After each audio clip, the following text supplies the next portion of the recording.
For the first time since 2020, the Bristol Spring Race will be held on the concrete, and there are many interesting storylines to follow throughout the weekend.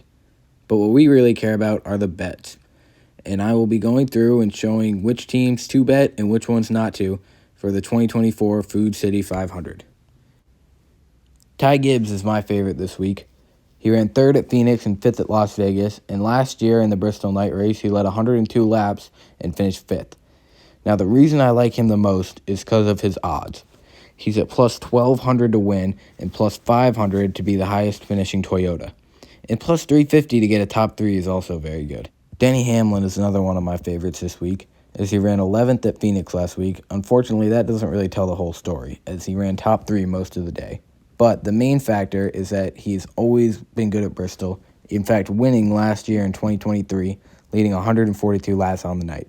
Now, his odds aren't great, but whenever you go to a short track, Bristol in particular, you have to consider betting him. Christopher Bell and Kyle Larson are two very strong picks. Obviously, both of them have won a race in the last 2 races, and also both of them have finished top 5 in the 2 times the Gen 7 has raced at Bristol. And in fact, Christopher Bell led 187 laps in 2023 and 143 laps in 2022. Now, they're both odds-on favorites, but they're still very strong bets. Chris Buescher is very similar to Ty Gibbs in the fact that he has very good odds for this race. He's coming off of a second-place finish, and obviously everybody remembers how he won this race, or how he won on the concrete in 2022, leading 169 laps in the process. Here's where the real fun begins, a couple of long shots. Starting off with Michael McDowell. I don't think he's going to win the race, but he is coming off of an 8th-place finish at Phoenix, and he ran 6th in 2023 at Bristol on the concrete and 11th in 2022. Now, I would not bet him to win, but I could definitely see a top 3, top 5, or top 10. I don't think he'll be the highest finishing fourth, though. Carson Hocevar is another fun bet, as he's got a pair of 15th place finishes in the last race, and in 2023 he ran 11th at Bristol on the concrete. I would definitely consider betting a top 3, top 5, or top 10 for him. I would not bet him to win or to be the highest finishing Chevrolet, though.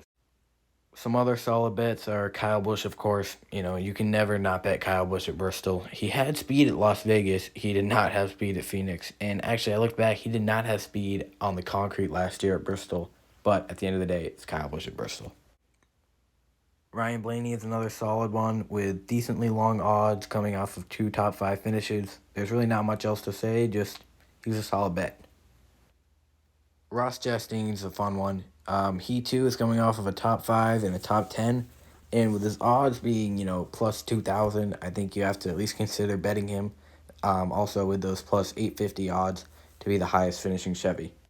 Joey Logano is another fun one. He's had a miserable start to the year, but he's an experienced driver. He's had good runs at Bristol before, and I could definitely see him winning on Sunday. Alex Bowman is one of those cases where he's in a Hendrick Chevy and his odds are so long that, you almost have to at least consider betting him, even to get a top 10. He's in a Hendrick Chevy. And then Gragson, Priest, and Barry, they all have super long odds, and that just makes it worth betting just because Priest and Barry are 2 short track guys, and Gragson's had, 2 top 10 runs the last 2 weeks. So, you might as well consider betting them with their odds being where they are. For the people to stay away from, these are all pretty much common sense except Martin Truex Jr., and I could very easily see myself eating these words, but he just hasn't run great at Bristol in the past, and he hasn't run great the last couple weeks, so I just don't really see him having a great run on Sunday. But then again, he is Martin Truex Jr. I'm probably going to eat those words. And with that, I will say thank you for watching, and good luck on whatever bets you make this weekend. And hopefully this year's Bristol Spring Race can be as good as the last time we were on the concrete. But can he keep it? 3 to go. Wow, what a battle here. They touch. Little bump and run there from Chase Elliott. Close. They're up and in the wall. Here comes Keselowski.